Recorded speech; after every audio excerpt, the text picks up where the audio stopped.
Vince is scaring all the Rocks fans. Bang, bang, bang, bang, bang, turn them sideways and stick them straight up. You can't do that. Hell. You can kiss my ass. Kiss my ass.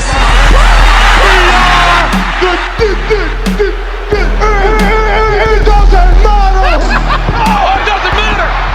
Welcome to John 316 and Proto Man's Under the Ring podcast.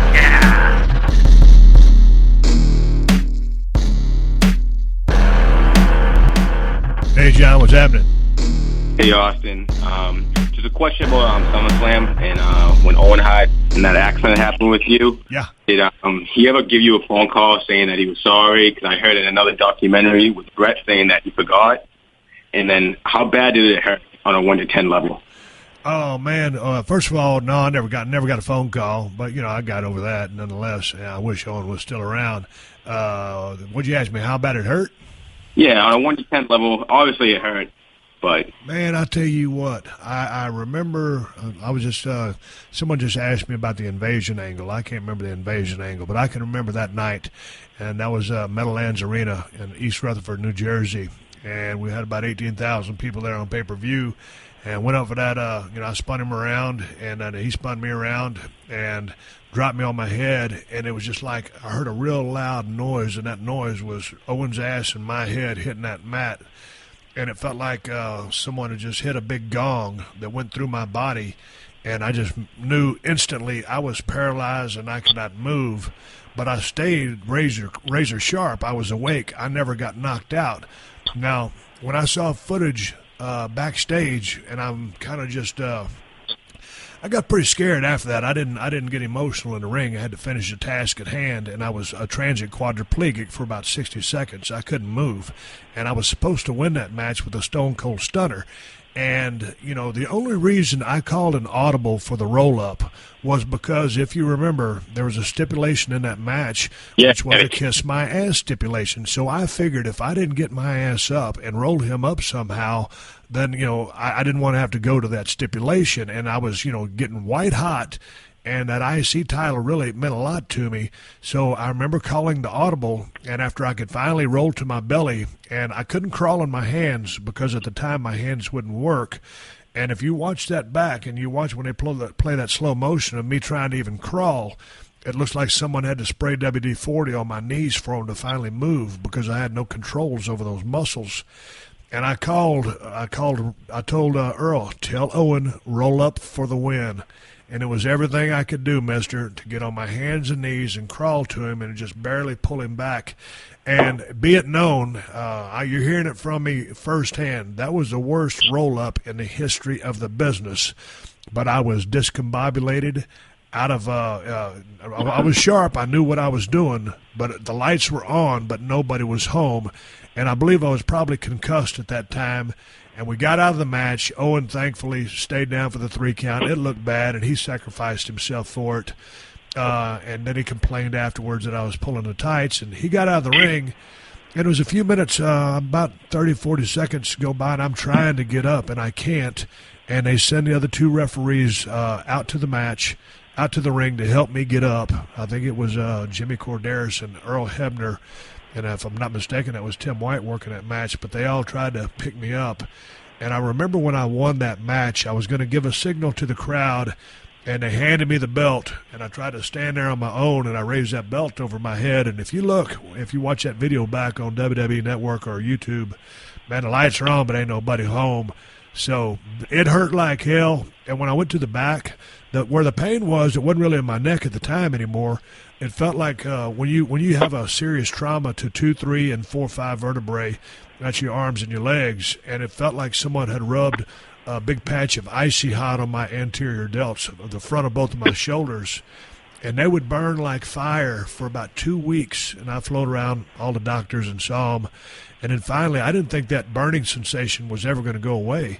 And about 3 weeks later, it kind of turned into a dull itch, and then it finally went away. But there was a lot of neurological damage that went with that blow, bruised my spinal cord, and subsequently had to get a surgery in Fuse 3 and 4 but I still suffer a few effects from some reflexes and stuff. But that was a rough night at the office, man. But you know what? I wish that would have never happened, but the fact that it did, I think, kind of added to the legend of Stone Cold, and kind of did indeed, as Jim Ross would go on to say, I was the toughest SOB in the history of the WWF. So it was what it was, but that was a rough night at the office, and I can vouch for that. Do you remember where you were when Owen Hart fell that night? Do you remember where you were in the back, what you were doing? Tell you exactly what I was doing. I was in the back. Undertaker and myself were working in the main event that night, and we're just kind of over there going over a fishbone of things, that we figured we wanted to do in the match. Then all of a sudden, we didn't have a monitor back then. Someone comes over there and says, "Hey, man, Owen just fell from the ceiling. He's dead." And we said, "He's dead?" And said, "Yeah, he's gone." And so, I mean, we're looking at each other like, "Hey, man, this is a WTF moment." You know what I'm saying? One of our buddies, I'm sure he's already dropped me on my head, but I mean, whatever that is, that's a friend, that's a comrade on the road. And I tell you what, it shook everybody up backstage. There were people crying, and me and Undertaker didn't start crying. We had to go put on a match because someone had to make the call. Was the show going to go on, or were we going to stop the show and send the people home? So Vince made the call. The show kept going on, and hell, it seemed like 30, 40 minutes later, there's me and the Undertaker out there trying to have a match. And I don't remember the match. I don't remember if it was worth the damn or not, and I really don't care. But, when something like that happens and you got to go on with the flow, it is what it is. But it was a rough environment. I tell you what was even rougher. That happened at Kansas City at Kemper Arena. Great place to wrestle. The next night, we were at the Kill Center in St. Louis trying to have a Monday Night Raw and pay tribute to Owen Hart. And a lot of the people there, they wanted to be entertained. They wanted to listen to, they want to watch a pro wrestling show.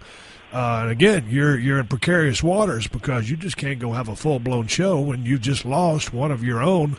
And Owen was a guy that everybody loved. The people that paid to see to sit in the seats, and the guys and gals that travel up and down the road with him. Owen was one of the funniest guys on the roster, and everybody loved him. So that was a tough day at the office as well. Do you remember any personal rib that he ever played on you, or if he ever did play ribs on you? No, Owen never ribbed me. But then for a time, after I got sidelined and I couldn't work, Owen was working a lot of matches with Mankind, and I would go to the ring as Mankind's second so I could maintain my presence on the road, and because I was gaining a lot of momentum, and so they wanted to keep me out there in front of the people even though I couldn't work. And so Mick Foley and Owen Hart were having these anything goes matches, and they were hitting each other with bags of popcorn, with plastic lids that you would put on like a big gulp that they would serve at the concession stand, and they were selling these things like they were actually causing physical pain. And then, the big gigantic, I'm not talking about just little bags of popcorn. I'm talking about the big 100-gallon bags of popcorn that are clear, and you can see the popcorn in there. And this is all spread in the ring, and there's Owen Hart laying there making a snowman in the middle of it. And so, I've got basically my head down on the apron because I've got no hair to, hide my mouth from laughing, and I'm Stone Cold Steve Austin. And you can see my rib cage moving in and out because I'm laughing hysterically at the BS that Mick Foley and Owen Hart were doing to try to get Stone Cold Steve Austin to pop, and they succeeded. Do you think that they should have went on with that show, Over the Edge? Well, you know what? All I can say was that the night. That's how you felt, yeah. Okay, yeah, man. I tell you what. Looking back, that's been so many years ago. It was what it was, and we did go on with the show, and so there's a saying in show business: the show must go on, and it did. And I tell you what, as the owner of the company, and obviously this is before we went public, Vince had to make a call. He made that call. He's a guy with a lot of balls, a lot of guts, a lot of vision, and a lot of backbone. And sometimes guys like that in a position of power have to make a call, and he made the call that he did, and we stood by it, and that's all I can say about it. All right, man. I appreciate taking the time to talk to me, man. Hey, I appreciate your questions. Good stuff, man. It's good talking to you. Okay, guys, thank you for listening to Under the Ring Podcast. Make sure you subscribe and hit that like button. We'll see you next time.